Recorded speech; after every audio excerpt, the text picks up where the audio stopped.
there. It's Lisa, the love coach, Lisa Concepcion, and I am psyched to be on Awakened Nation with Brad Zollis. A huge shift is taking place on planet Earth. People seem to be waking up. Tired of the way things used to be, they are creating something brand new and changing the world we live in. My name is Brad Zollis, and I get to sit down with the next generation of idea makers, the disruptors, and the game changers. Everyday people, just like you and me, from all over, who are doing amazing things. Welcome to Awakened Nation. Lisa, welcome to the show. How you doing? Hello. Did you make it through the hurricane and everything? You're okay? I'm okay. It missed us by like 50 miles, 45, 50 miles, thank God. And my heart goes out to the many friends I have that are picking up the pieces literally and, kind of making some changes in their life due to natural disaster. Or maybe not natural. Who knows? Hey, you and I think differently than everybody else. Question everything, right? Contrarian, as we call it, ladies and gentlemen. I've been dying to get you on the show, and we're going to talk about some of this because, like, you're living through the hurricane, but a week before, they never covered the hurricane in Puerto Rico, which caused this huge damage. So we're going to talk about the news, trolls, but most importantly, how you became this relationship coach and being a New Yorker. We were talking about that in the green room before we started. Being a guy, hey, how you doing? Good to see you. Right, exactly. So I'm going to read your bio real quick. Lisa Concepcion is a certified professional love life strategist, coach, dating and relationship expert, and the founder of LoveQuestCoaching.com. She helps type A, successful, driven people who struggle with their love lives to heal and make the energetic shift necessary to thrive at love. Lisa has offered her expertise, tips, and insights in top media outlets such as Reader's Digest, Parade, Cosmopolitan, The New York Post, NBC News, Business Insider, EliteDaily.com, and Bustle.com. A lover of content creation, and I can attest to this. I love your content, by the way. Lisa offers loads of free, helpful, and entertaining information via her YouTube channel with over 800 videos and her private Facebook group called Self-Love Club. Her weekly Love Blast micro coaching email and daily posts across social media platforms are also pretty exciting. And that's how you caught my attention, by the way. You were, you would walk around. First of all, you're stunning. You're beautiful. We all know that. Very sweet. And you like to, you were wearing a bikini without any, apologies. But here's what caught me more than anything. You're no bullshit, no nonsense, in your face stuff about love and life. And we're going to talk about one of those things because I was talking about it earlier before we started. But let me tell you something about Lisa. Lisa's coaching style delivers a results-driven experience that is efficient, intuitive, effective, supportive, and empowering. And you can connect with Lisa at LoveQuestCoaching.com, where she offers a complimentary love life assessment. Lisa, welcome to the show. Thank you so much for having me. I'm so excited. This is years in the making. So let's get into it. Yeah, I was going to ask you, how did you get into this? Because you caught my attention when you were saying, hey, guys, if you're 50 and older and you want to date some young chick, which, a lot of guys are doing, you do realize you have to take a nap before you go out dancing. I was like, so truthful. I hate you. So let's start there. Okay. Well, a lot of the early post that you saw was just basically me going through my own experiences. I lived in New York my whole life up until 39, New York, New Jersey metro area. I was in the matrix, so to speak. And then I moved to South Beach, Miami once my now ex-husband decided he wanted to separate. So I moved to South Beach. I was just inspired by a little voice in my soul that said, go to South Beach, you'll be happy there. So I did.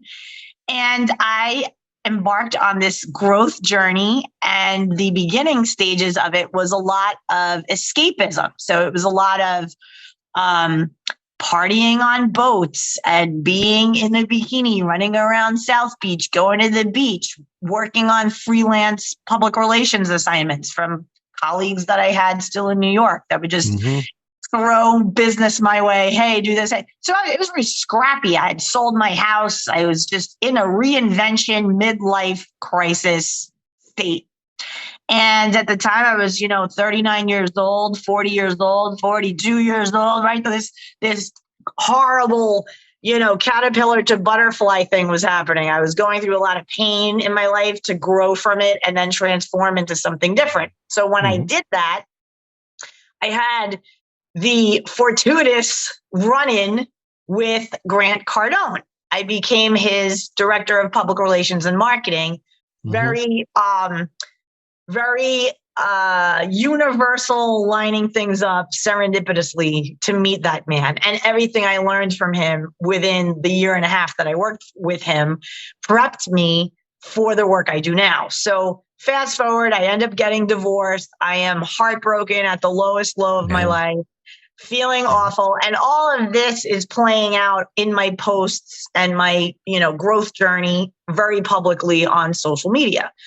And a following ensued and people started to relate to my journey. And I was like, being really honest about what I was going through and, dating after being married for 17 years, right? There was no Match.com. There was no swipe right back in the 90s, right? When I met my husband, I was 20. So here it is, 1992, right? So when he said to me at 2:00, I'm going to come here and pick you up at 7 p.m. after your last class from college, you didn't text. There was no texting. There was nothing. He gave you your word. I will see you later. Meet me by whatever this. And there's his little car pulling up. You didn't have this anxiety of now. Did you leave yet? I'm leaving now. I'm at the restaurant. I'll see you soon. None of that. Nothing. Where are you?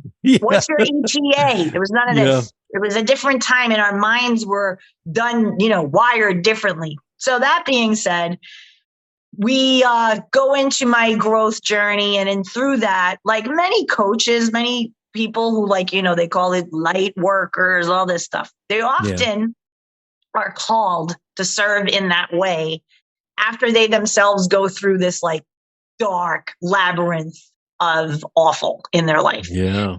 Whether it's heartbreak, whether it's a weight loss journey, health scare, people who become fitness trainers and wellness people, yogis, they all can trace it back to a moment in their life where they were put up against the ropes and they were brave enough to say, okay, the change has to start with me. Let me dig into myself, do some shadow work, heal a bunch of stuff. And in my case, it was looking at a codependent nature, a wiring, a matrix programming that happened to me and deciding this isn't the truth of who I am. I wasn't put here to suffer. I wasn't here to be heartbroken. I was put here by a benevolent creator to thrive. However, the free will of my decisions impact my ability to experience either joy or pain in my life. So once I took that on, then I became super powerful. I was like, wait a minute, I'm responsible for all outcomes of my life. That means the good ones too. Wait a minute. So, okay, let's get into that, right? Let's start to create the life I want. And who must I become to be a match to that life? So that's where the work started. And then I started to take that public. And then people started to want to talk to me and pay me for my time. And then I felt this ethical responsibility to get certified as a coach because people were paying me money and I didn't really know what I was doing. And I'm like, wait, I need to go about this the right way. So in 2017, I enrolled in IPEC, the Institute for Professional Excellence in Coaching at FIU was the designated university for me to go to get my certification. It was this wonderful 10-month journey and I was coached by master coaches. That's how I learned. And then I had to coach them. And it was just amazing, transformative experience just in that. And then to apply it to a business that just makes you become this self-reliant, no longer working for the man, like you're doing it on your own. It's scary. And there's a whole thing that has to come with that growth too, as I'm sure you've been through. Oh, yeah. Mm-hmm. And a lot of facing your inner beliefs about money and about, sales and all this. And, and you get uncomfortable. And I remember being in a mastermind group, super expensive mastermind group, year-long mastermind group. And they showed us the metamorphosis of a caterpillar to a butterfly. And I mean, the caterpillar faces death like 3 times at least within this process. It is so uncomfortable. It is so horrible. But that little caterpillar is so committed to this new being, this new beingness that it will become, right? So it starts as caterpillar and it sees in its brain, in its mind, its heart, its essence, I know I'm put here to be a butterfly and I'm going to fly and have colors and be something completely different. But to go to become it, he has to, or, little caterpillar has to endure awful. Awful. So that really served as a reminder to me, like, Lisa, if this little teeny, caterpillar was given the stuff from the creator to make it become something different, then you have that same thing in you, as does everybody. They just have to be willing to commit to it, to who am I over there? Who is that chick? How is she living? And then the prayer becomes, who must I become? What must I know? What knowledge must I acquire to be aligned with the version of me over there? And help me to have fun along that learning process to become that. This way I'm not, and you know what? Yes, it's going to be uncomfortable. Yes, it will be things that are very confronting, but it's just like little caterpillar. You're going to get uncomfortable and you're going to tackle it and face it. And then you get stronger. And that's how you get your wings. And then you fly like butterfly and you're, helping the world. I love that you talked about shadow work. People don't realize the emperor moth, when they were experimenting and they were, doing whatever, the scientist, he saw it struggling to get out of the cocoon and he decided to help it. And he found out the moth came out misshapen, tiny wings, couldn't fly, and it eventually died. Well, here, this tight ring around the cocoon that it's struggling to get out of pushes the fluid, the blood, everything past its shoulders into what would become its wings. And if you interrupt that process, the moth doesn't come out properly and dies. And it's the same with human beings. And this is why, this is another reason why your work caught my attention. You talked about shadow work. I spent probably 35, 40 years, lived in New York City during this time, by the way, and I was into spiritual unfoldment.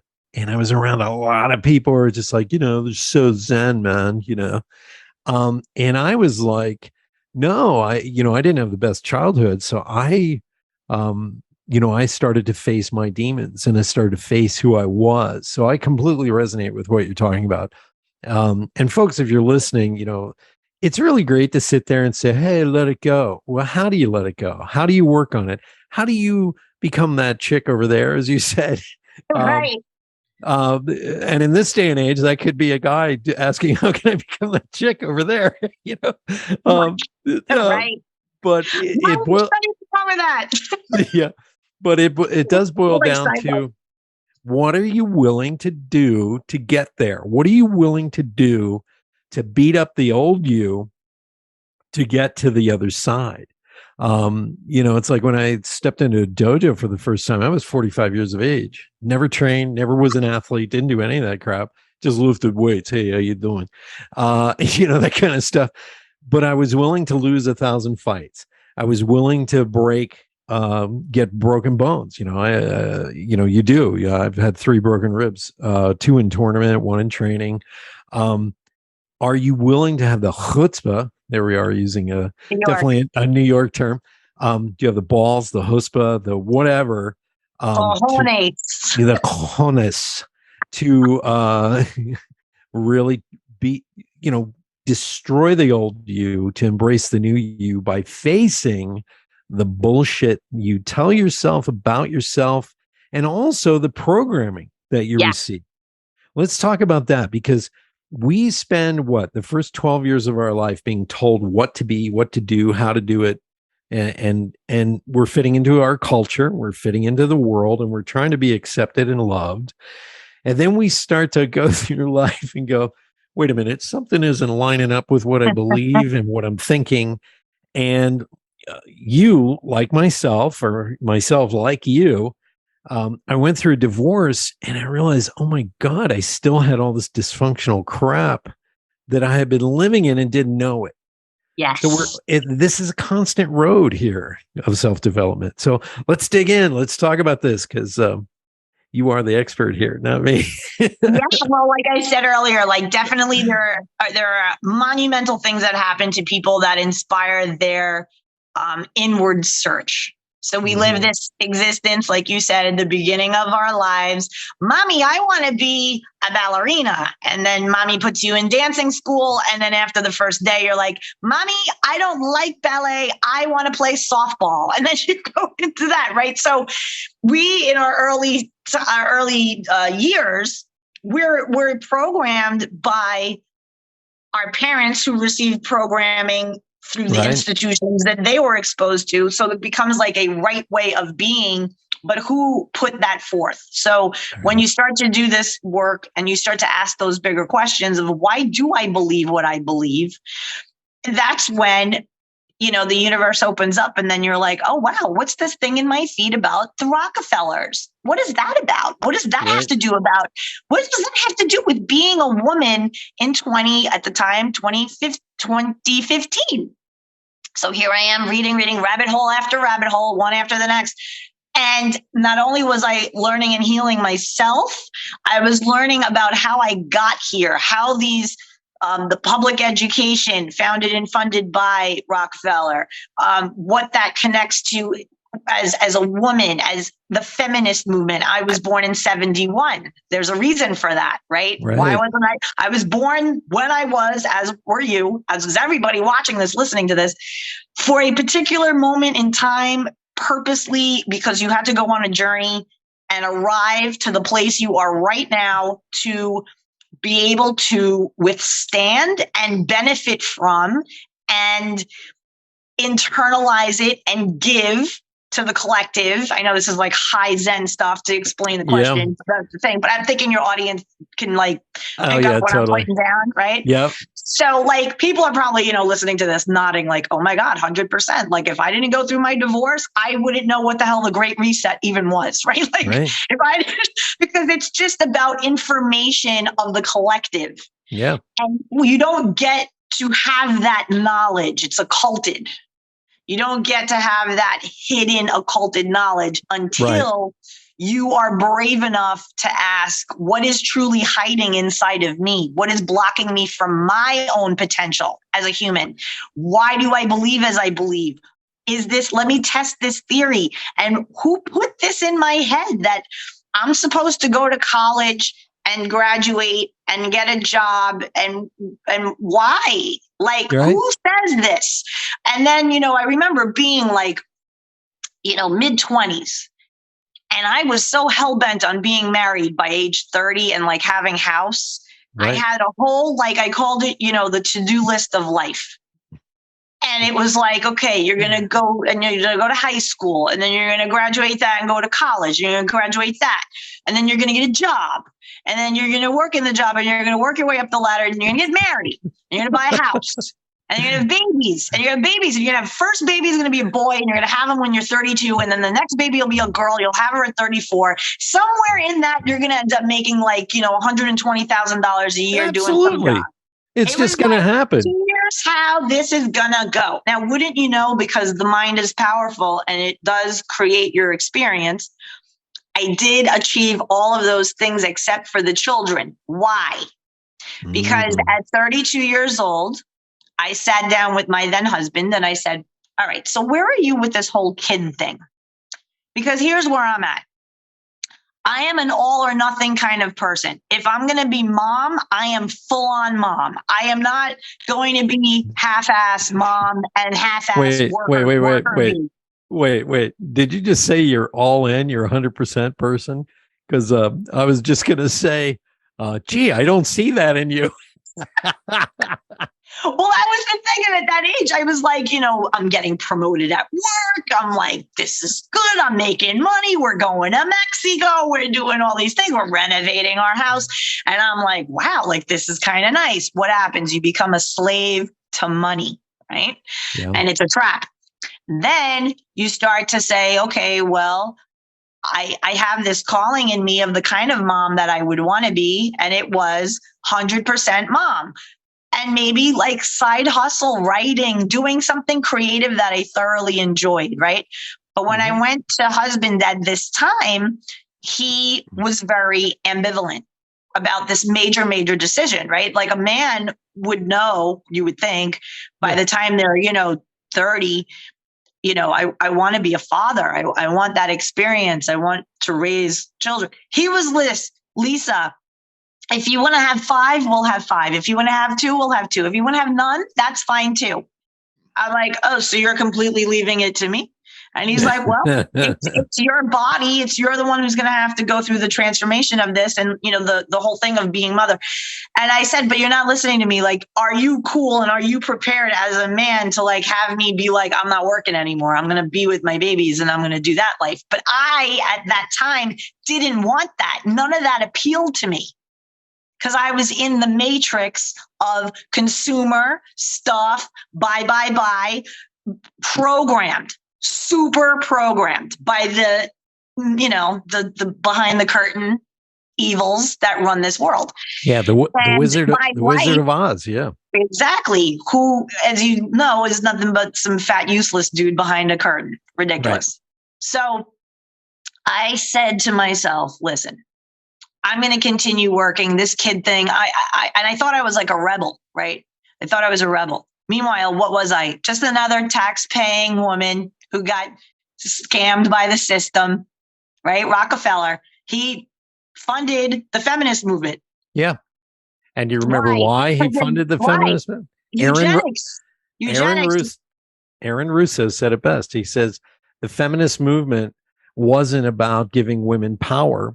It was about getting taxpayers. 50% of the population didn't pay taxes because they were taken care of. Men could, go to work, and on $35,000 a year, you could have a house, a car, 2 kids, and life was a lot simpler because your dollar went further. Well, they sat there and they went, wait a minute, women aren't working. We want the tax dollar. And by the way, folks, we're not sitting here and saying women shouldn't be empowered to go become an executive. We're not saying any of that. The push came out of nowhere at the exact same time that they got us off the gold standard and inflation shot up through the roof. This is all when I was born. Yeah, Keynesian economics. It started in 1971. And Elizabeth Warren actually has a fantastic speech about the upcoming death of the middle class. Watch it. She breaks down every single thing that changed. But here's where she misses the point. It was all government that did this. She refuses to ever look at that because that's what was the triggering factor. We had to all go to work because the cost of living shot through the roof. Ask your parents, folks.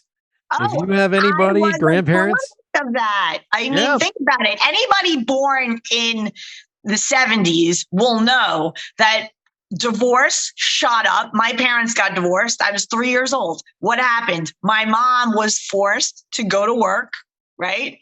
She didn't have that intention. She was old school. She wanted to have 3 kids, live in the suburbs, and her man do the work, right? Let her work be cultivating and values and instilling the values in the kids and all this. Right. And my mother was pushed into a different thing. Right. She could back then. She could have stayed at home. She had a choice, but because it was economical. After 71, no more. But then what happened was latchkey kid. I became part of that Gen X generation where you're 9 years old, you're given a key to your house, and it says when you get home from school, you do your homework and you eat a peanut butter and jelly sandwich and you watch Tom and Jerry. And then when you're done, you can maybe go out with your little friends on the block and play kick the can in the street. Like, this is suburbia, Long Island, New York, where I grew up. And I had the good fortune, my God, of having a childhood, and I think this also prepared me for what's coming, is my parents divorced. So weekends, I was in New York City. I was in the Bronx, Brooklyn, New York City, Manhattan, right? Yeah. But my weekdays were in the burbs, in Levittown. And there's a whole historical thing about Levittown and the government and all that, which is fascinating.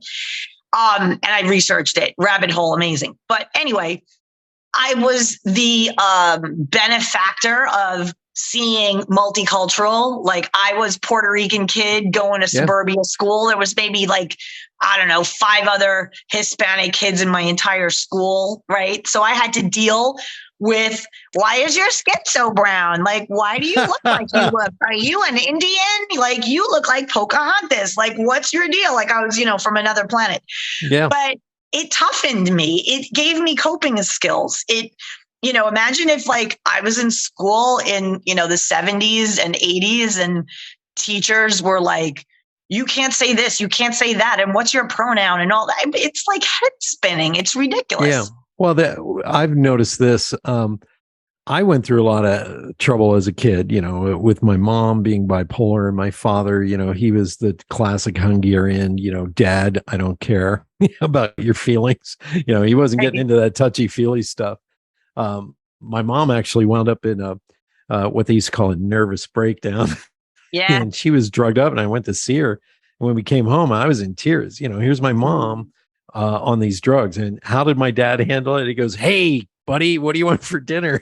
That's how my dad did it. That's how that generation dealt with it. But the reality is we were given this false reality. Mm-hmm. And if you're listening right now, this is part and parcel for the kind of coaching that Lisa does, because we have to break through the matrix. We have to break through this illusion that you have in your head. Where did you get these facts about yourself? Where did you get these lies that you were told? Like, I believed when I was growing up that I was fat. Okay. And I look at pictures of myself and I'm thinking, what the hell was my mother thinking, calling me husky? Okay. I had six-pack abs, and everything. Well, I started to do the work on it and I started to realize my mother saw masculinity welling up in me now. And she called me husky, which was a term for muscular men at the time. Okay. And I misread it as my mom's calling me fat. And so letting go of that was literally like shedding 25 pounds to just kind of go, yeah, it's a big deal.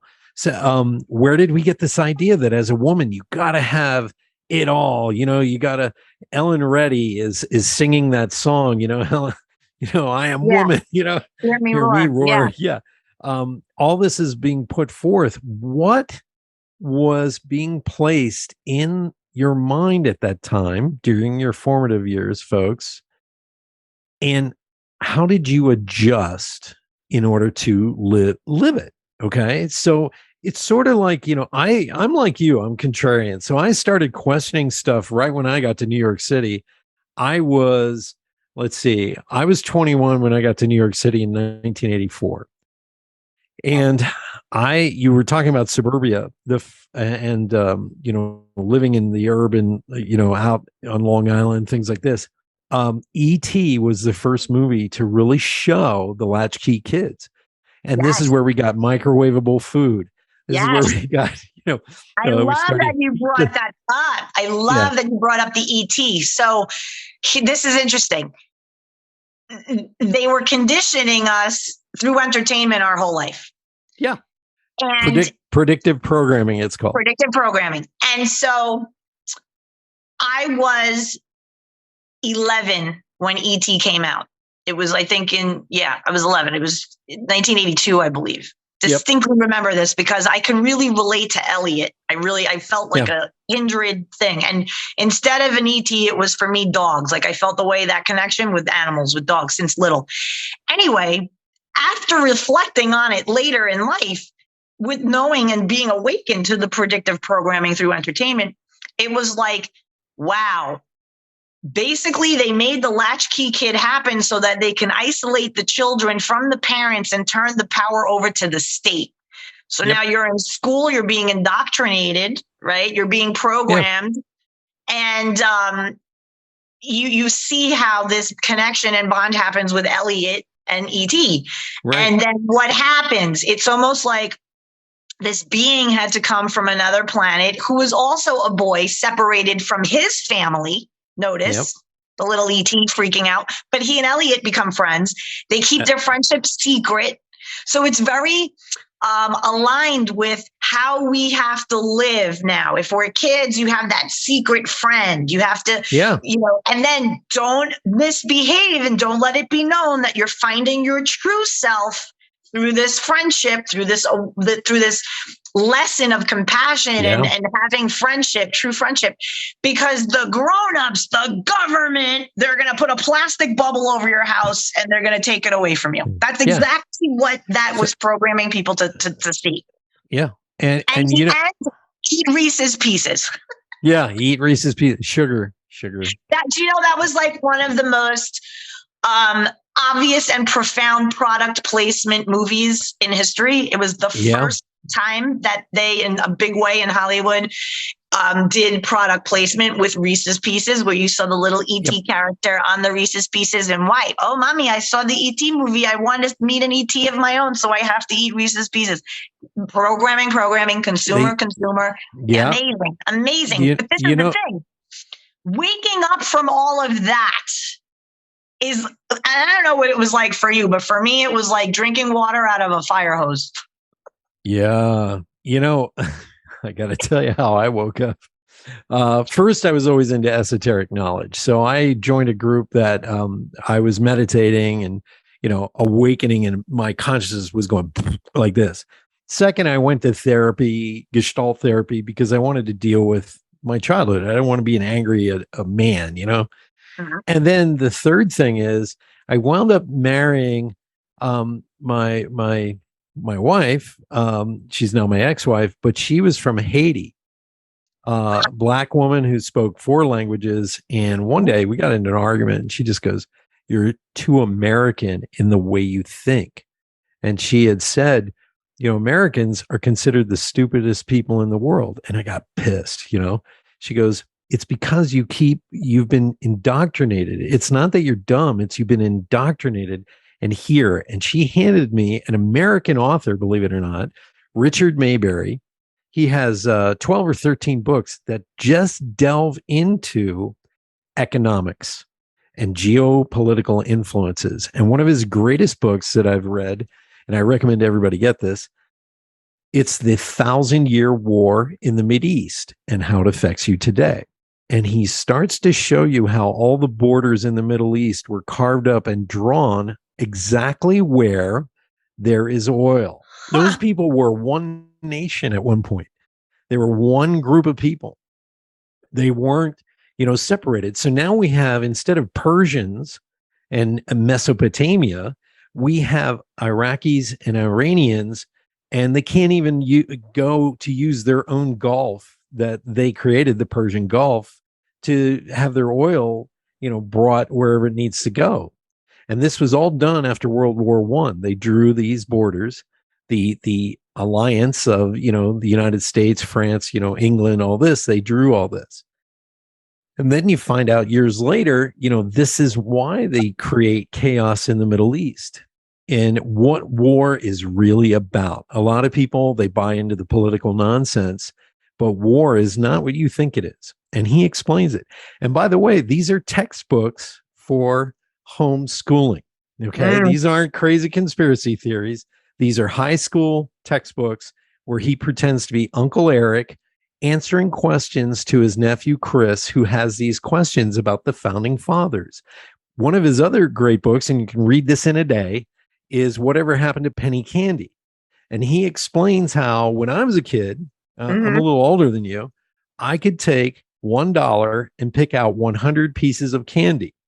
Wow. And then he explains how when the government doubles the monetary supply, what happens is now it takes $2 to buy 100 pieces of candy, and so on and so forth. $3, Right. $4, $5.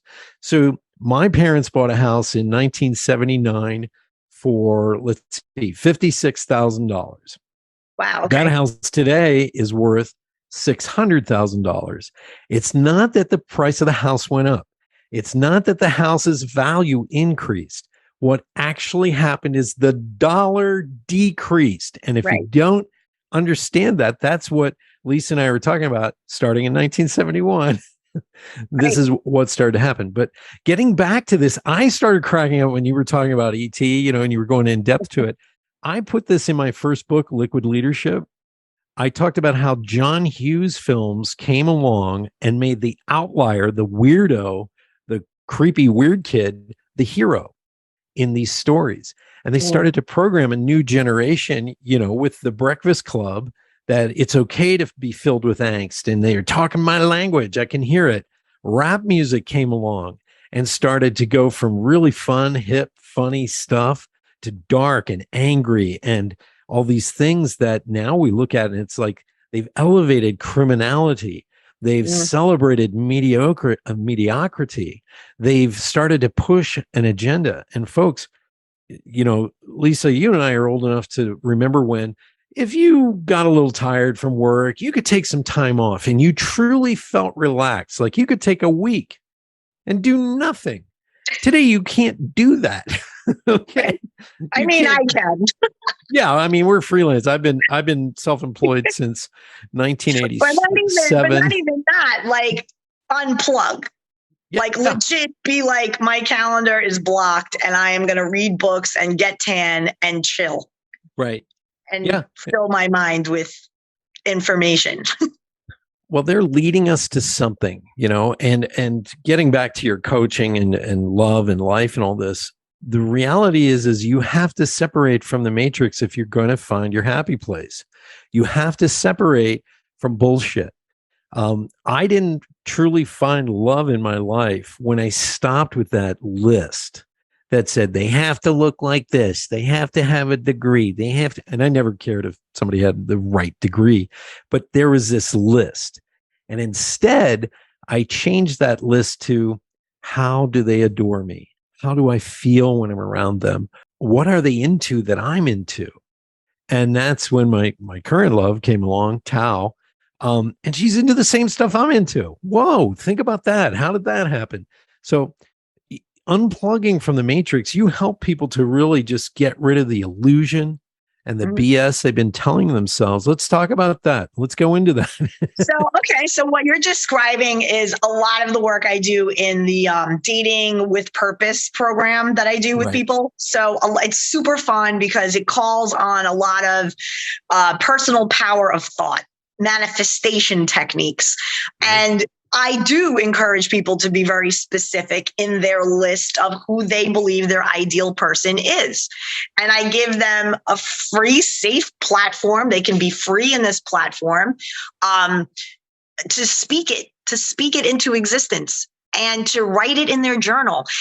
If you are a man and you're, 52 years old and you are with yourself, quiet, and thinking on this beautiful woman who is for you, and you say, she's between the ages of 35 and 45 probably, and she's probably like 5'5", and she's got gorgeous raven colored hair, and she laughs and I can hear her laugh in my head, and I'm like, okay, cool, keep going. And how does that laugh make you feel? It like lights me up. It makes me feel like in my heart, I feel like, oh my gosh, I can like do whatever. I could be creative as a man and like protect this woman and feel like a man. And I'm like, great, keep going. And so I encourage them to be both balanced, left brain, right brain, when creating this list. Because when you're in that balance, that's the power of manifestation, right? A left brain, right brain balance means I can think about this person. I can feel also this person, mind and heart, united, aligned. And then that leads to the manifestation of them when you learn to let it go and say, okay, benevolent creator, you have my person. I just got to get rid of all the stuff in me that's blocking this person from coming. So that's the other step to the work that I do. It's like, let's see what is blocking you from the love that you know exists for you. Could it be doubt and disbelief? You told me about this person, so that means that they exist. And they're like, why? I go, because your creator put it in your mind and in your heart. Therefore, it has to exist. Yeah. Right? Like, tell me something else that you created in your life. Where do you live? Well, I live in a the woman, the man, or whatever that I'm coach. I live in a 2-bedroom condo. Okay. How do you think that became? How do you think you were called to go look at a 2-bedroom condo and you felt when you stepped in that felt like home? So you bought it. All the same place. You have this, I always say, it's this big walk-in closet in the sky where all of your manifestations exist. And when you line up with your thoughts and your feelings with surrender, that door opens and bam, your blessing comes. So this business of, all the good ones are taken and, love doesn't happen to me. I'm 55 years old and, to get married again at this time, as much as I'd love it, it can never happen. You are speaking negativity into your own desire. Yes. And therefore it can never be. It'll remain in the closet in the sky. But when you start to speak, I am married. I am a wife. That's what I would say. I am a wife. I'm a wife. And so therefore, my behavior in dating needs to be of a wife, meaning I need to have a curfew because a wife does not go out until 4 a.m, shaking her ass with a bunch of guys doing shots of tequila. That's not wifely behavior. And my person is a husband. He's not a bachelor looking for the fun party girl. He's a husband. So I must behave in accordance with that man and that energy in order to attract this man. So when I met my now fiance, soon to be husband, I said, date 1, I have to be honest with you about my intentions for dating. And if we match up and we're on the same page, cool, we can proceed. Otherwise, you found a friend in me, no harm, no foul, like very cool, nice to meet you. But here's where I'm at. I am dating because I am a wife and I am calling in my husband. So therefore, there's a behavior track that I am embodying to be in alignment with a woman who's a wife, meaning not having sex with you or anyone for that matter until I am in love with them. So if you're cool with that, awesome. And I know that even if we fall in love and the rainbows and butterflies fall around us, I am not shacking up with anyone unless there's spoken of a commitment, a ring involved, whatever my standard was, right? Yep. This was just for me. It doesn't have to be for everybody, but for me, this is where I was at. And furthermore, I am interested in a God-centered relationship.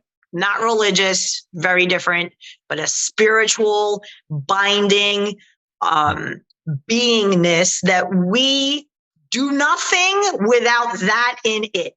Mm-hmm. So you want to do an extension on your house? Wonderful. God, we want to do an extension on our house. Please guide us through this. Give us the right people to hire. Give us, because alone you cannot do it. You cannot. You can try. I tried for a long time. I always knew there was something greater who loved me unconditionally, but I didn't tap into that ability to work with it until my awakening.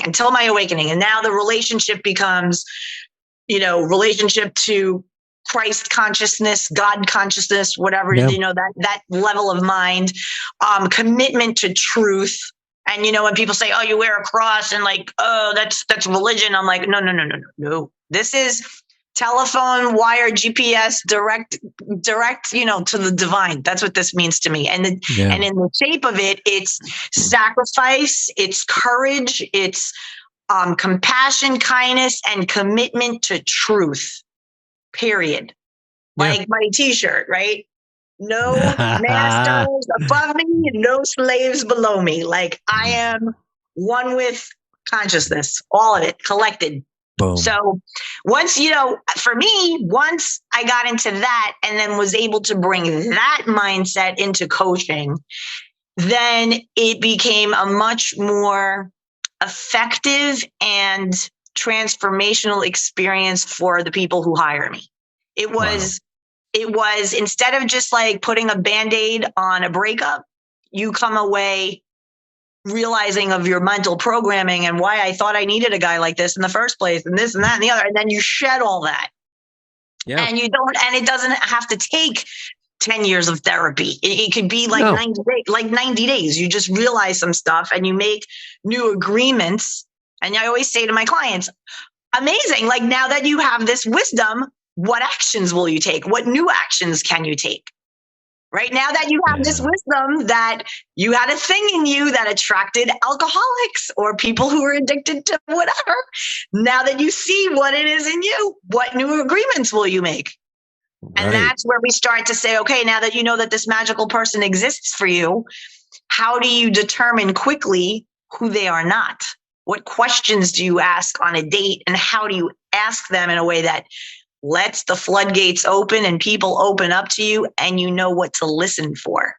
Yeah. And so that this way you can make some very empowered decisions about who you're going to work with, who you're going to be friends with, even people in your family. There are plenty of people in our families where we can say, you know what, I'm going to love you from afar. I love you so much. Merry Christmas, Happy New Year, but I'm staying here and you can be with it. We're going to do this over the phone, if that's okay with you. Exactly. I'm going to eat a turkey leg, drink my eggnog, and we'll just talk.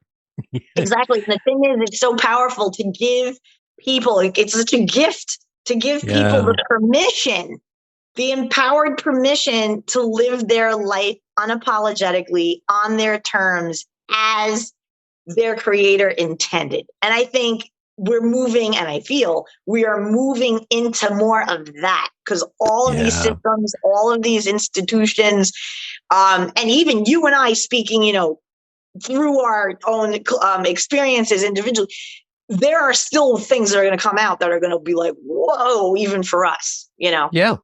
You know what it is, though? It's the commitment to our deeper relationships. It's a commitment to working with each other. I always said, if I got involved with anybody ever again, they had to be committed to the relationship and the health of the relationship. There was no backing down. There was no running away. There was, we're going to work on this shit. We ain't going anywhere. We're getting dirty. We're getting in the muck. We're getting in the mire, because I got an interesting background and so do you. Uh-huh. And so it's sort of like, okay, I'm always vacillating between three areas. I used to be the savior. I would come in, I'm going to save you, baby. That was number one. Number two, I attracted angry people who didn't respect what I did, treated me like dog crap, and took from me. And I couldn't see that they were scam artists. I had trouble seeing scam artists because guess what? My dad was a little bit of a flim-flam kind of person, didn't know it. I just actually discovered that pattern through my life came from my dad.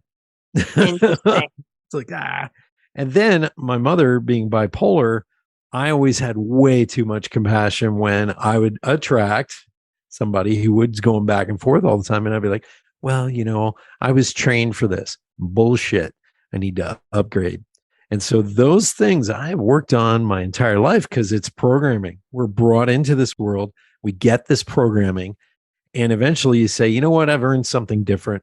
I'm going to take it to the next level. And you can't, folks, if you're listening, ladies and gentlemen, you can't just sit there and go, no more, drunks, no more alcoholics, no more, because subconsciously, energetically, you attract them. So if you don't change your energy, you don't work on the traumas, you don't reprogram the brain a little bit, okay? You're going to keep attracting them because this is invisible energy that is, Albert Einstein said it best. Our brain is nothing more than a transmitter and a receiver. The rest of us is soul. Okay. Mm-hmm. The thoughts, we have to just decide, are those thoughts coming from me? Are they coming from programming or something outside of me? That's where you have to work on. That's where the dark work comes. That's where the shadow work comes from. That's what we're talking about. I thank God, Lisa, every day I didn't go to a bar to deal with my problems. Okay. And I know a lot of people, I did. as soon as a divorce happened, they're out drinking and they're drinking it away. They're medicating their pain, Right. Well, my thing and- wasn't like full blown like alcoholism at all, but it No. was addicted to the superficiality, the party vibe. I knew I would have a few drinks, I'd get a little tipsy, but I knew my limits. I'd switch to water. It was more of the high vibrational energy of music and dancing and just being free and feminine. I was so hungry to be in my divine feminine because I was left brain, right brain imbalanced. Yeah. I was very left brain, like many women are. They're programmed to go, do, list check.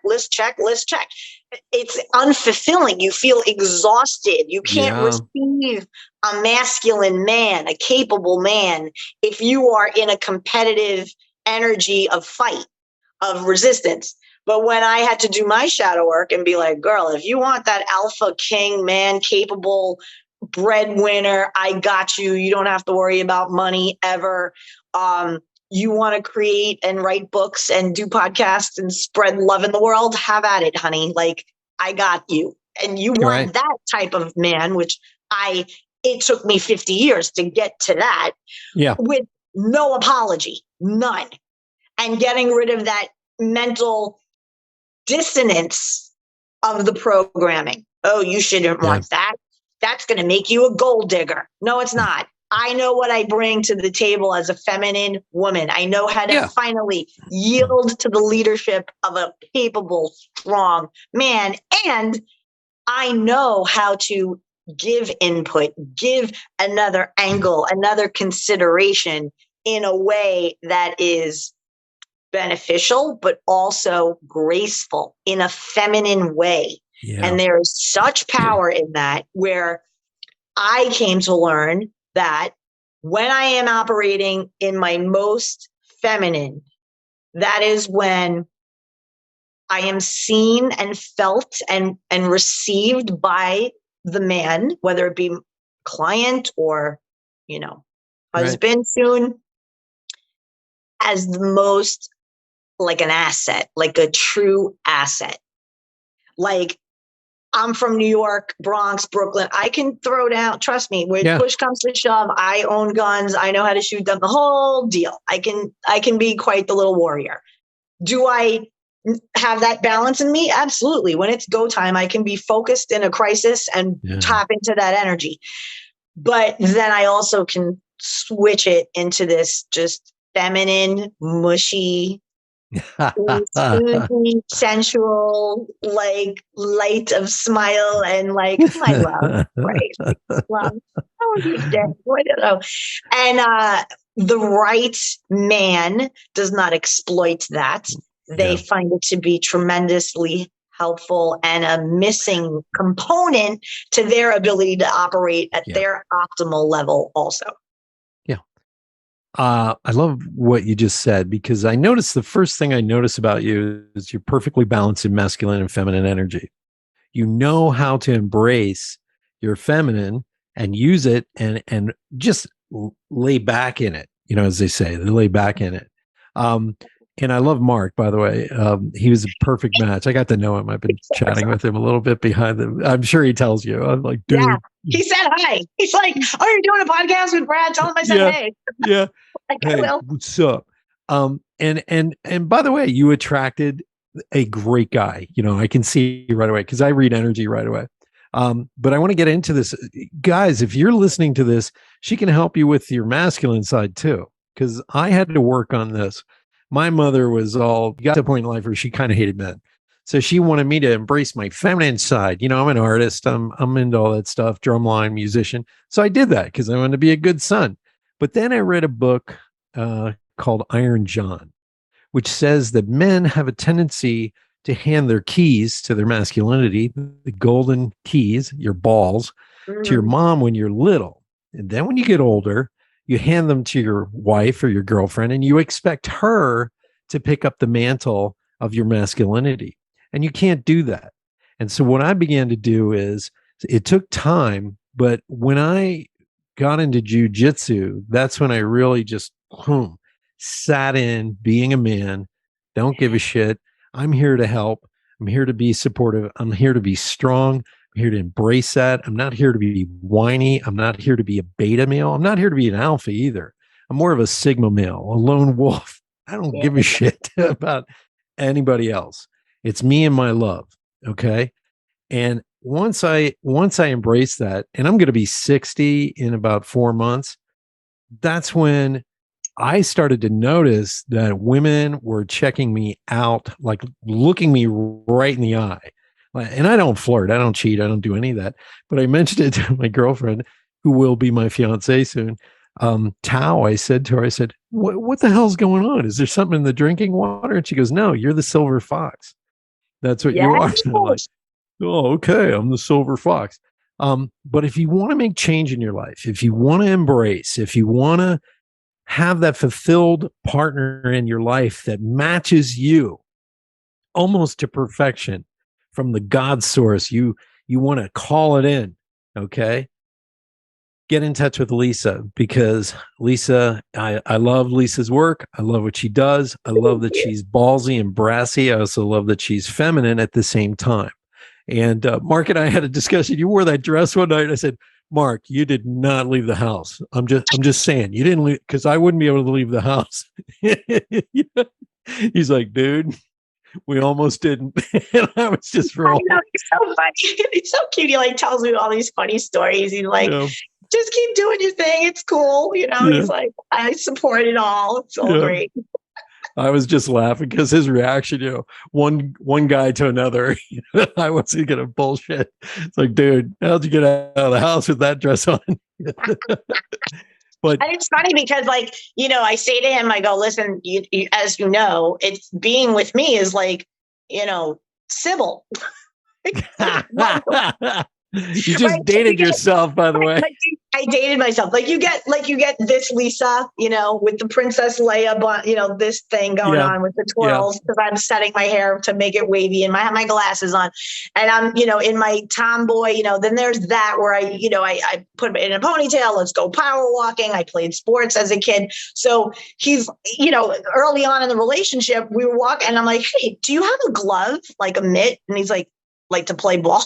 I go, yeah, you played ball. I played ball. Like, we should have a catch. Yeah. And he went right into like the rolling store at like one of these outlets, bought a glove. He's like, let's do it.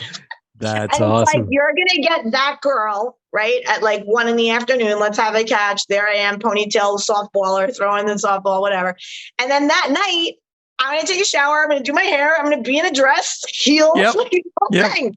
And then the next day you're going to see me like bookworm version. Like, I'm into this book. I'm reading this now. I'm jumping into this, right? That's cool. Yeah. So I'm all about like empowerment through ethics and understanding who operates the world we live in and their malevolent, malevolent awfulness of it and the orchestration of it and all that. And then what you can do about it. Right.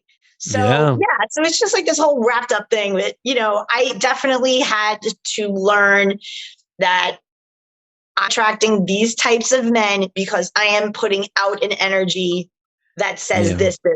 So we attract based on our energy. And exactly. When I coach people and I get like, what's your pattern? Like, what kind of people do you see yourself attracting mostly? Oh, I attract unavailable men. Okay. Well, in what ways in your life are you unavailable to yourself? Yeah. And they look at me stunned. And so it begins that inner work of you have to make yourself your best friend, truest love, and disciplinarian. And when you do that, you connect to the creator. That's how you create. I want to know all of this about myself. And the creator's like, oh, I'm glad you showed up. Okay. Yeah. Finally. I'm going to light you up. I wanted to say this earlier because I did a lot of studying on quantum mechanics, quantum physics. Okay. And the key to manifestation. So They can now measure, get this, the tertiary field of your brain. So when you're in your left brain and you're doing math, let's say, or you're analyzing everything, your tertiary field, it goes up, let's say 15 feet. Okay. Mm-hmm. So they found out when they measured people. Now, you know this about your left brain. Your left brain is where you have language. Mm-hmm. The left brain has files from the past that sit there, and it bases all its decisions on the future based on those old files.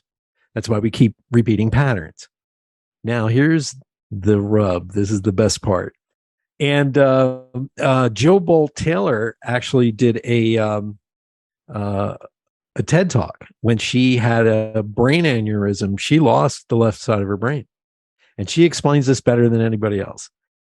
What happens is the right brain, in order to activate that, you have to open your heart, which comes from creativity, writing, singing, dating, finding the love of your life, making love.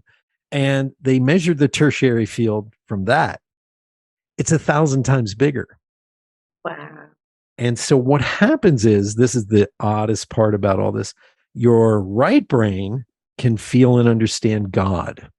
Your right brain can invent completely new things. And your right brain can just collapse the left brain, which is the dominant side that tells us this is reality, even though it's not. In quantum physics, they began to measure all these tiny little atoms, and they kept getting smaller and smaller, and they kept announcing to the world, the atom is the smallest thing. And then they go, oh, oops, we made a mistake. Electrons and protons are the smallest thing. Then a few years later, as the electron microscopes got better, they found out they were completely wrong. They said quarks. And then after that, they said it's photons. Well, what are photons? All photons are light and data. And guess what else they found? When they were observing the electron microscope and observing atoms, somebody decided one day, hey, let's go to lunch. And they forgot to turn off the instruments. And when they came back, they went, oh shit, we've been recording for 2 hours. And guess what? The atoms, the atomic structure, the photons, stopped vibrating and moving when they left the room. And they stopped observing them. That means our reality is created by us observing it and seeing it, despite the fact that everything, even the hard walls around me, are made of light, data, and are just vibrating at a different level. Okay, so if you raise a child to not be programmed the way we're raised, we're undoing all that. Yep. It's possible for someone to pass through walls, okay, if they haven't been programmed. I just saw this thing where they're like, yeah, what's coming next is we're going to know zero gravity and we're going to be able to levitate. Mm-hmm. I believe it. And I'm like, that's cool. I want to fly around. I want the bio beds they've been promising in Star Trek. Yes. Remember, the med bed, honey. Let me tell you what, if there's a program, no more gray hair. Although I'm on the in-between with that. Well, I'm with Dr. Randy Shannon, and I stopped dyeing my hair. I used to dye my hair for television. Okay. And I stopped. So yours looks amazing. Oh, thanks. I used to be white all over. She had me on copper and some supplements, and you see it's getting darker. Huh. And she is on copper and a lot of other supplements, and her hair is blonde. She does not dye it, and she's in her mid-50s. Amazing. See? And so our technology, it's not only that our consciousness, our emotional stuff, our brains, that we are awakening right now because we're passing through an area that agitates our photonic field. We're all waking up. 5D, let's go. Yes. What do they call it? The age of Aquarius or whatever. All this new knowledge is coming in and being downloaded immediately to us. And there's no reason you should be in a bad relationship. There's no reason you should be in with a crappy person who doesn't see you, who doesn't adore you every single day. You wake up, Tao and I'm just really blown away by her because she wakes up and she goes, oh my God, it's you again, and it's like, and we embrace that's that. Thing Mark and I wake up and I go, good morning, I love you. I say And I say it really quiet in case he's still sleeping. And I'm like, toss and turn, and I open my eyes and I see him laying there like, good morning, I love you. So he's doing it back like it's cute. Yeah. I love you too. Can I sleep a little bit? Night, I love you. These are the simple things, right? Like when you're in the Matrix, you get all caught up in like the other stuff, the see it, feel it, but like the good morning, I love you, in the night, I love you is like, I don't care what house we're living in. We can be in a tent under a bridge. I'm still going to say that to you. It doesn't matter, right? It's like it transcends that physical space. That, absolutely. Material, feel it space. It's one soul to another is how I look at it. And if you're with somebody that isn't appreciative of you and loving and supportive, because we're supposed to support each other.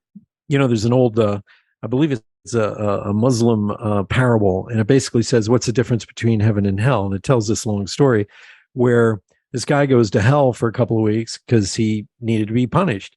Everybody there is eating with these 6-foot-inch forks and knives, and they can't feed themselves. So everybody's emaciated.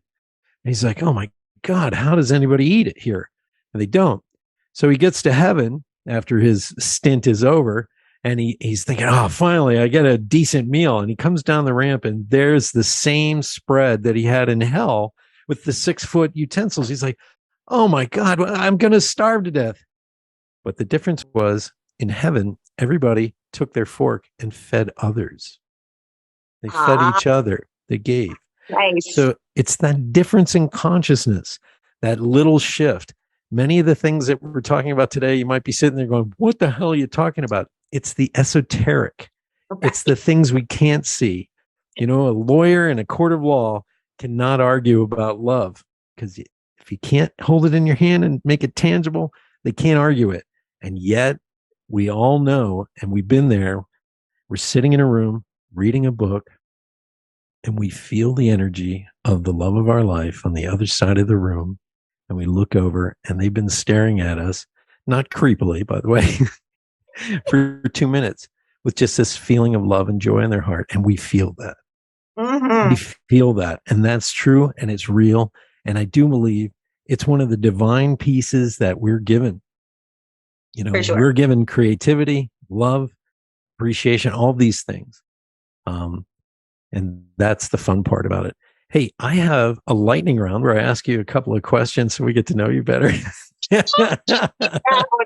Okay. In order to wrap this up, let me ask Lisa Concepcion something very powerful. What is it about you that we may not know about you that you love doing or you're into?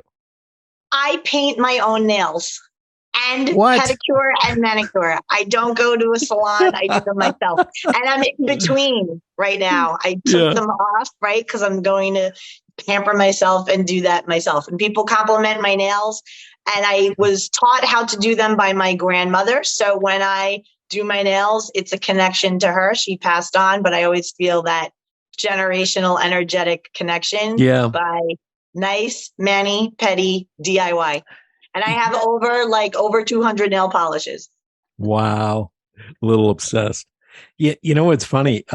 You're Latina, and I'm sure grandma, handing down, everything from the culture. I've been to Puerto Rico many times, and it's just like, the food and the el yonke and, traveling around.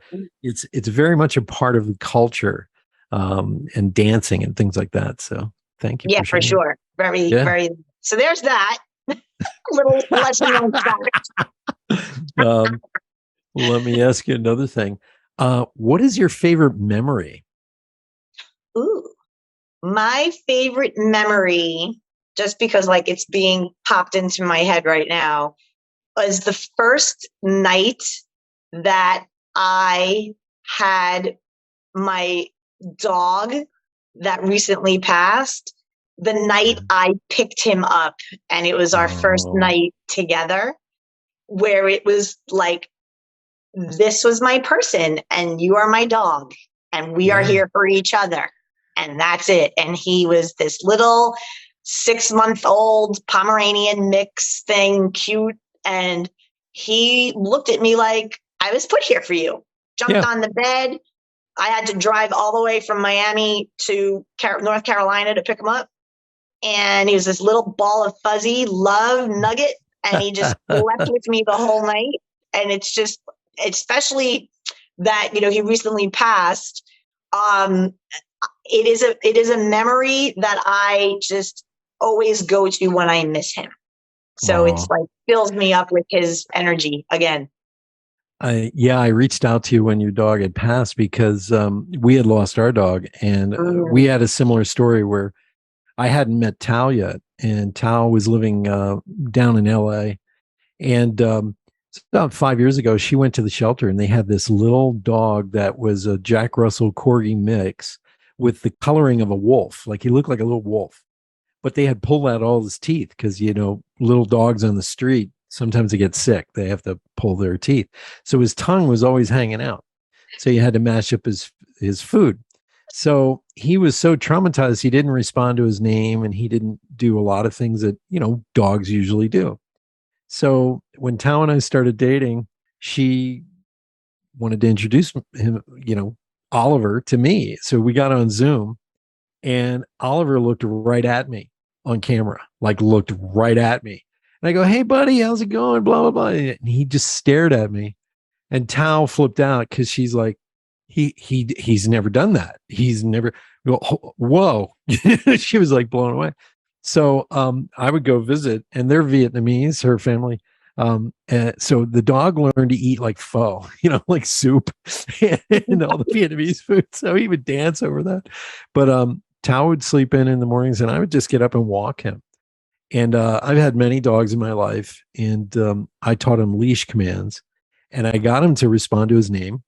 And he and I became buddies because I would come home at night after, working or going to a meeting or whatever, and he would jump off the couch and run up to my feet. But then he didn't know what to do after that because he had never been around other dogs or a good owner. So I would just pick him up and put him on my shoulder and walk around the house for the rest of the night.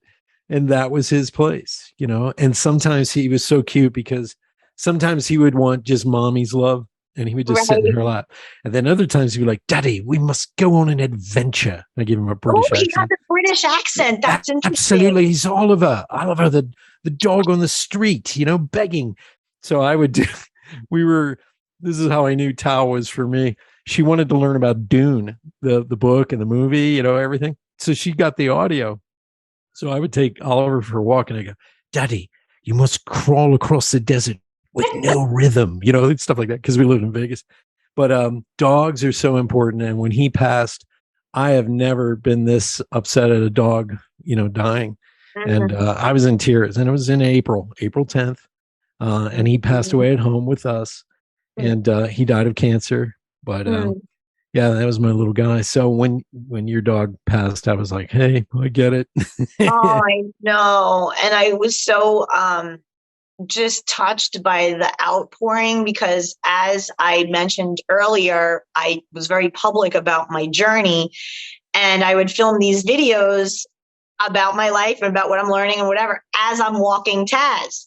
So I have hundreds of videos of this life of me walking around South Beach, and you hear clinging of his boots and his collar. And, and I went back after he passed, and I started, in your memories and Facebook and like all these other things, they pop up, right? And I just was like, I need to save this all. I need to this is going to serve me in some way, and in a way for me to serve others, right? Like this journey with these dogs my whole life. I'm an only child, and they were in many cases a soul that understood me better than humans ever could, kind of thing, as an only child. I don't know if you relate with that. I'm an only child. See, I totally get it. My dog King when I was growing up. Yeah. So I had this, this inspiration of, how can I blend in the relationships that I had with these beloved spirit animals that were put here for me. Right. Yeah. And along with my message to the world. So that's kind of what I'm noodling with now. So I'm excited. We'll see what creative juices come. There you go.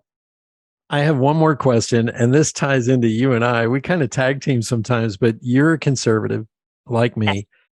and you call people on their bullshit. And sometimes I'm blown away by some of the things that you say, and I back you up. I come in underneath. But how do you deal with trolls in this day and age? And those of you who don't know what a troll is, it's like when you make a comment on, let's say, the Atlantic for getting a news item wrong, completely wrong. There seems to be this army of people, and they have to be paid because they'll be there all day long giving you a hard time because just calling you crazy and on and on and on. Right. How do you deal with trolls on the internet? Because you and I just sit there flabbergasted. I get exhausted sometimes because it's like, what in the hell is you actually get paid to do this?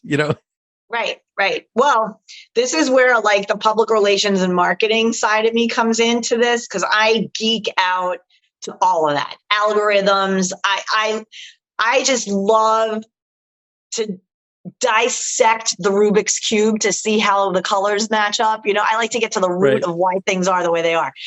And recently I was listening to people who get, getting thrown in jail and censored, and it had happened to me also. And I was like, you know what? I'm a smart woman. I worked in PR. I know how to write in a way that you can get things passed through. Yes. Right. So I did for a big chunk of my PR career. This is how in the matrix I was. I did pharmaceutical PR. So I wrote, wrote the press releases. I would look through data, this big data thing. And they'd be like, okay, look through the data and like, let's write a release about, metformin or some, diabetes drug or whatever. And here I am reading through this and I'm like, okay, but like, why are we even doing this for these people? Like 3 monkeys died. The monkeys died. Why are we even having this conversation? 300 monkeys died. Yeah. It's a mess. So I then in that life learned that, okay, so when you are giving information, you don't say it as fact. And this is what I apply to Facebook.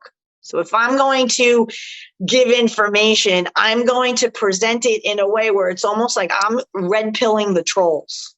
Nice. My interest and my agenda is to red pill, to awaken people. And how do people want to be awakened? Do they want to be thrown? Like if you're laying in bed and you're sleepy, do you want somebody to come with ice cold water and smash it in your face? No. You want to be like, my love, it's 7:30.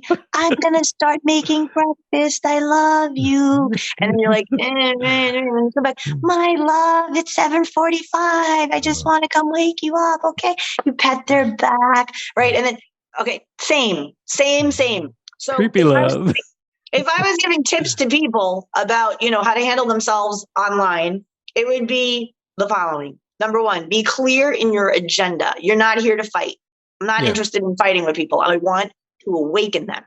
Wow. And the best way to do that is to make them question their own matrix. Yeah. So I will say something like, it appears to me that ... Lizzo is being used by the entertainment industry to be a source of contention, pitting people against each other. Every time they do a post about Lizzo, it's a fight about she's obese, but she's confident. She's obese. She's confident. It's divisive. Anything these people can do to divide us.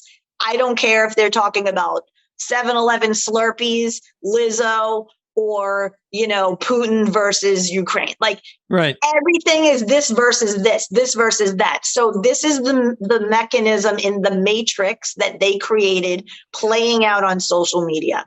I see this clearly. So very art of war. When you know thy enemy and you know their moves, you could play in that game, but get people to shift to a new way of thinking by saying, it appears to me that Putin put his money back to gold. Do you know that we used to be gold also until 1971? I wonder what that's about. And then the conversation brings in other awakened people that says, yeah, Lisa, it's about this and this and that and the other. And you're just, but you're doing it in a way where Nobody can press complain, report, nothing, because I'm not attacking anybody. You're asking a question. Yep. Correct. That is and I'm genius. not saying it as fact. It's language that I learned in public relation. It appears to me it seems as if I saw a theory out there that said this. The other thing to keep in mind, every single insult that they throw out becomes powerless the more they use it. So I started to embrace the label of conspiracy theory. Yeah. And one time somebody called me it, and my automatic response is, just out of curiosity, do you happen to know the origins of the expression conspiracy theory or conspiracy theorist? Curious to know what you think on that, what your thoughts are on that. I'm not coming back and hitting them, nothing. It's inspiring them. Google, who created the term conspiracy theorist? Or Alexa, who coined the phrase conspiracy theory? The term conspiracy theory was coined after the assassination of President Kennedy by the CIA to discourage people from questioning a narrative. Yeah. Right? Like that right there could red pill people. Yeah. Because these people are so in their matrix, and they're so in their left brain, and they're so imbalanced and even right brain imbalanced, where they think, kindness, be kind. Meanwhile, like, be kind, honey. If someone's coming in your house, you have, under natural law, the right to defend yourself if you think your life is in danger. Exactly. Right? And they don't want to hear that. Oh, disarm everybody. Let's all have peace. Doesn't work like that. Sorry. It never works like that, because there's a lot of people out there who want to beat the tar out of everybody else. What am I going to do? Give them a hug? This whole thing about Hurricane Ian and the recent press conference that DeSantis did, he flat out said, there will be no looting. There will be no people taking advantage of other people. I want to remind people that we are a free state, and we are a Second Amendment state. So you could be trying to loot somebody's house, steal belongings, and you do not know who is lurking behind the corner with whatever weapon that they have. And He was very right. He didn't say shoot anybody. He didn't say any of that, but he reminded people, F around and find out. You and Randy need to talk. Dr. Randy Shannon. She's also in Florida, also a gun-toting chick, which is, I got my girlfriend into it. She had never shot a gun in her life. Took her out to out into the desert with a friend of mine who's special forces. And that's when she fell in love. She's just like, I love this. It's like, great. It's great. You want real empowerment? That's real empowerment. Yeah, when awesome. You can defend yourself, it's like, oh my God, it's so amazing. And then also, you respect the power that you have with that weapon. You become, may I never ever have to use this. Oh yeah. I'm happy I have it, and I'm prepared to go right to it, but may I never have to. Yeah. And that's what people don't realize. We're not here to harm anybody. We're here to defend ourselves. And if that means lethal force, then, that's what it is. But I grew up in Pennsylvania, and as soon as we're 10, we get a BB gun, and I learned how to shoot in the Cub Scouts, okay, with a 22 in a prone position, when I was like 11 or 12, and people are horrified to hear that, and I'm like, what are you talking about? No one was shooting anybody when I was a kid. Right, exactly. Well, it's like you look at the, old school Europe, kids are at the table drinking wine with their grandparents. It's not, there's no mystique of any of that, right? There's none of that. But yet, here in the States, it was like sneaking beer. Like, my parents never did any of that ever. Like, my dad, here's another fun Lisa fact, masculine energy a bit, with a little feminine. So I caught on to the fact very, very young, about 9 years old, that in order for me to have alone time with my dad, quality time alone with my dad, no grandparents involved, no stepmother involved, love them all, but you want your one-on-one time with your daddy.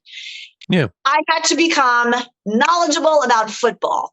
Why? Because my father had season tickets to the New York Jets, and if I could withstand the elements, it would be he and I alone at these games. Jets Stadium is cold. Shea Stadium was freezing, and then we moved over to the Meadowlands, and it was freezing even more. Freezing. Yeah. Freezing, ridiculous freezing. But I have great memories of going to games with my dad. So I had to learn the rules of football.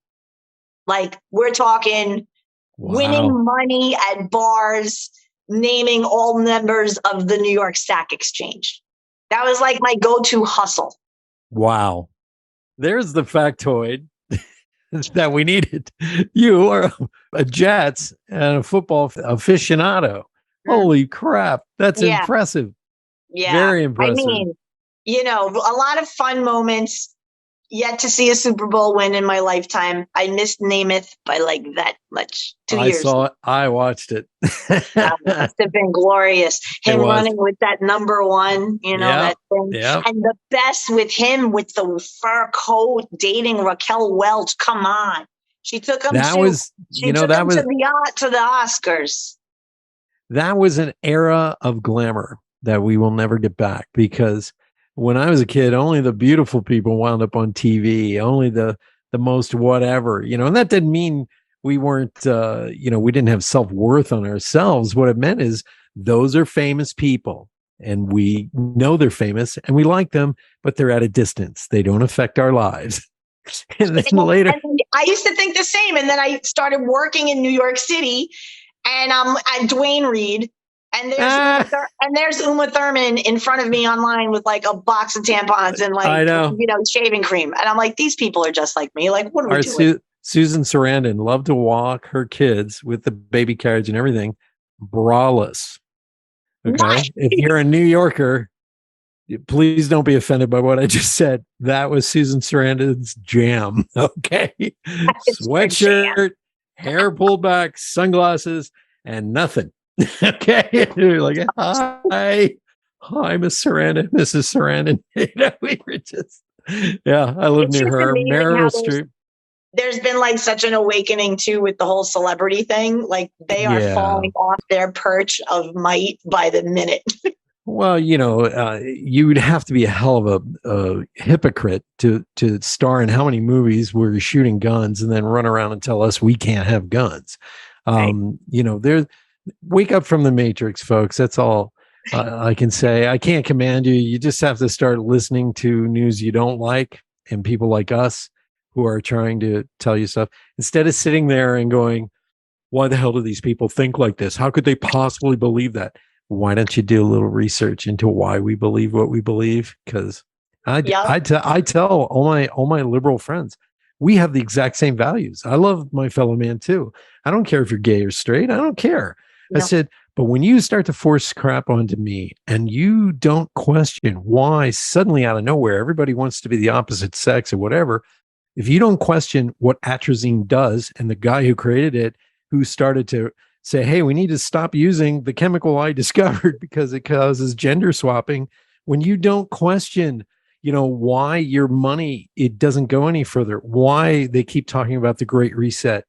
I talked about Klaus Schwab one day and somebody said, oh, that's a conspiracy theory, on and on and on. And I said, oh, really? Here's the speech where Klaus Schwab introduced Joe Biden.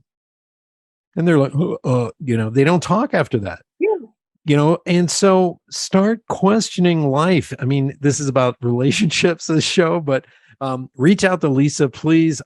Start following her. Go to Love Quest Coaching. She is also on Instagram, Facebook, Facebook groups. I'll make all the connections in the show notes.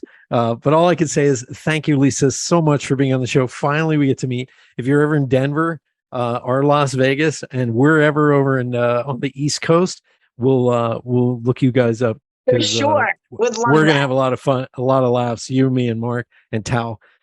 So definitely. Anything you want to say before we close? Well, I love to give people gifts. So like my love language is gifts and words of affirmation. So like tell me nice things and buy me presents and I love you forever. So I like to give a gift too. And so when you go to hang with me at lovequestcoaching.com, there you will find a button. You press it and you can get a free love life assessment done with me. Awesome. That is awesome. Super fun. I love a love assessment. This is awesome. Yeah. Hey, so everybody. Answer a bunch of questions. You could get as detailed as you want. And then within a couple of days, depending on how many of them I get back to everybody individually. Awesome. Hey, everybody, get your tuchus over to lovequestcoaching.com. Since you're a New Yorker, I have to use all the Yiddish terms. We get so used to them. Get your free assessment, my friends. Lisa, an honor to have you on Awakened Nation. I hope everybody falls in love with your style and the way you do everything. Big shout out. Give a hug to Mark. I love him. He's awesome. He and I are on the same wavelength as well. Yep. So, hey, everybody, tune in next week for another fantastic episode of Awakened Nation. Thank you, Lisa. Thank you. This was great. Thank you so much for being a big part of the Awakened Nation movement. This is how you can help me and our extraordinary guests. If you guys enjoyed this episode, please share it out on Facebook, Twitter, and Instagram. And let's grow this movement by word of mouth. Our success will be because of you. Thank you, and see you next week.